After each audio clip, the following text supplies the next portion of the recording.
शीतला माता की चमत्कारी कथा। सुनने मात्र से रोग, दुख और दरिद्रता दूर होती है। राधे राधे। राधा रानी और शीतला माता की कृपा आप सब पर सदा बनी रहे। भारत की पावन धरती पर देवी देवताओं की कृपा की अनेक कथाएं प्रचलित है। उन्हीं में से एक अत्यंत पवित्र और चमत्कारी कथा है शीतला माता की।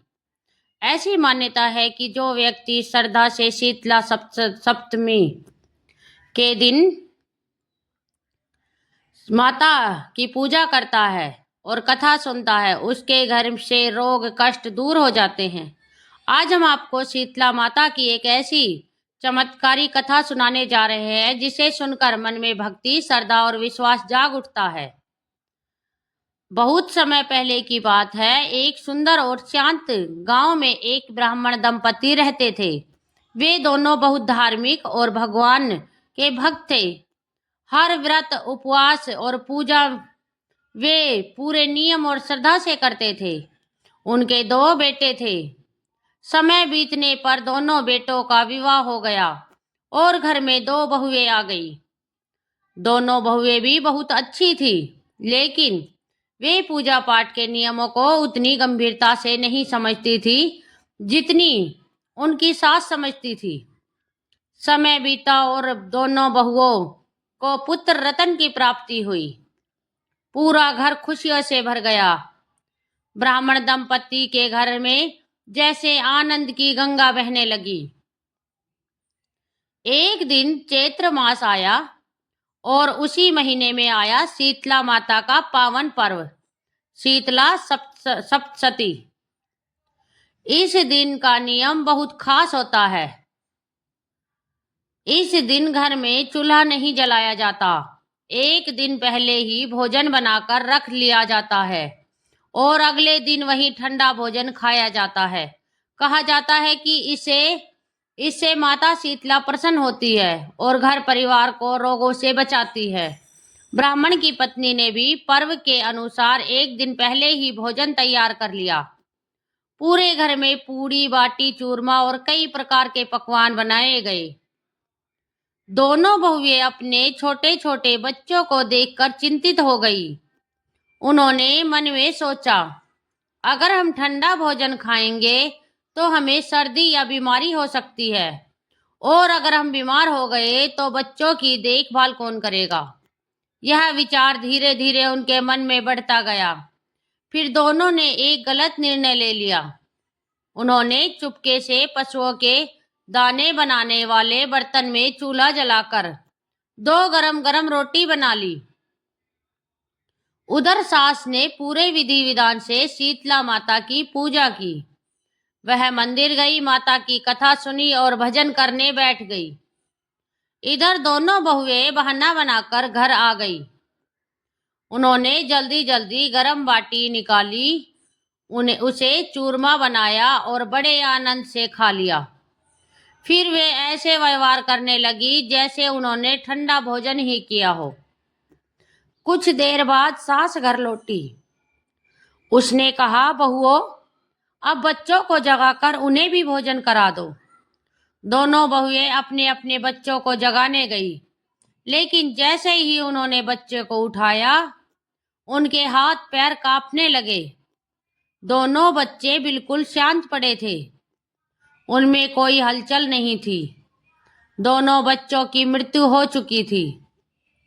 यह देखकर दोनों बहुएं जोर जोर से रोने लगी। जब सास को यह पता चली तो वह बहुत दुखी हुई।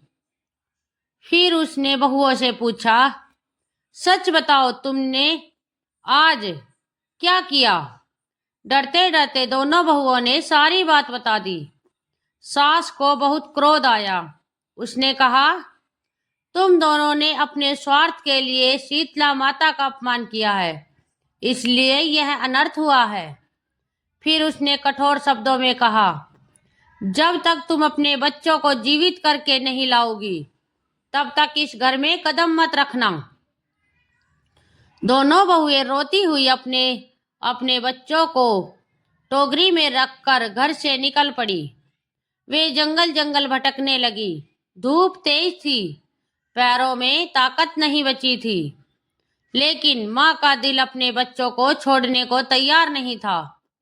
वे चलते चलते एक बड़े खेजड़ी के पेड़ के नीचे पहुंची। पेड़ के नीचे दो स्त्रियां बैठी थी। उनके नाम थे ओरी और शीतला। दोनों ने के सिर में बहुत जुएं थी और वे बहुत परेशान थी। थकी हुई बहुएं भी वहीं बैठ गई। कुछ देर बाद उन्होंने उन दोनों के सिर से जुएं निकालना शुरू किया। धीरे धीरे उन्होंने बहुत सारी जुएं निकाल दी। जुएं निकलने से दोनों स्त्रियों को बहुत राहत मिली। उन्होंने कहा, तुम दोनों ने हमारे सिर को ठंडक दी है। हम तुम्हें आशीर्वाद देती हैं कि तुम्हारे दुख दूर हों। यह सुनकर बहुएं रोने लगी। उन्होंने कहा, हम तो अपने मृत बच्चों को लेकर भटक रही हैं। तभी उन स्त्रियों में से एक ने तेज स्वर में कहा, तुम दोनों ने शीतला सप्तमी के दिन गरम भोजन खाकर माता का अपमान किया है। यह सुनकर दोनों बहुएं समझ गई कि यह कोई साधारण स्त्री नहीं है। दोनों बहुएं तुरंत उनके चरणों में गिर पड़ी। उन्होंने रोते हुए कहा, माता हमें क्षमा कर दीजिए, हमसे बहुत बड़ी गलती हो गई। उनकी सच्ची पश्चाताप देखकर शीतला माता का हृदय पिघल गया। माता ने कहा, अगर तुम्हारा पश्चाताप सच्चा है तो मैं तुम्हें एक अवसर देती हूँ। इतना कहकर माता ने टोकरी की ओर देखा और अचानक दोनों बच्चे रोने लगे। वे फिर से जीवित हो गए थे। यह देखकर दोनों बहुएं खुशी से झूम उठी। वे माता के चरणों में गिर पड़ी। दोनों बहुएं अपने बच्चों को लेकर घर लौट आई। जब गांव वालों को यह बात पता चली कि उन्हें शीतला माता के साक्षात दर्शन हुए हैं, तो पूरे गांव में खुशी की लहर दौड़ गई। ढोल नगाड़ों के साथ उनका स्वागत किया गया। दोनों बहुओं ने संकल्प लिया, हम गांव में शीतला माता का भव्य मंदिर बनवाएंगी और हर साल शीतला सप्तमी का व्रत करेंगी। कुछ ही समय में गांव में एक सुंदर मंदिर बन गया। तब से पूरे गांव में हर साल श्रद्धा से शीतला सप्तमी मनाई जाने लगी। इस कथा से हमें यह शिक्षा मिलती है, देवी देवताओं के व्रत और नियम का पालन करना चाहिए। कभी भी घमंड या लापरवाही नहीं करनी चाहिए। सच्चे मन से पश्चाताप करने पर भगवान भी क्षमा कर देते हैं। जो भी श्रद्धा से शीतला माता की कथा सुनता है, उनके घर में शांति, सुख और स्वास्थ्य बना रहता है। बोलो शीतला माता की जय। जय माता शीतला।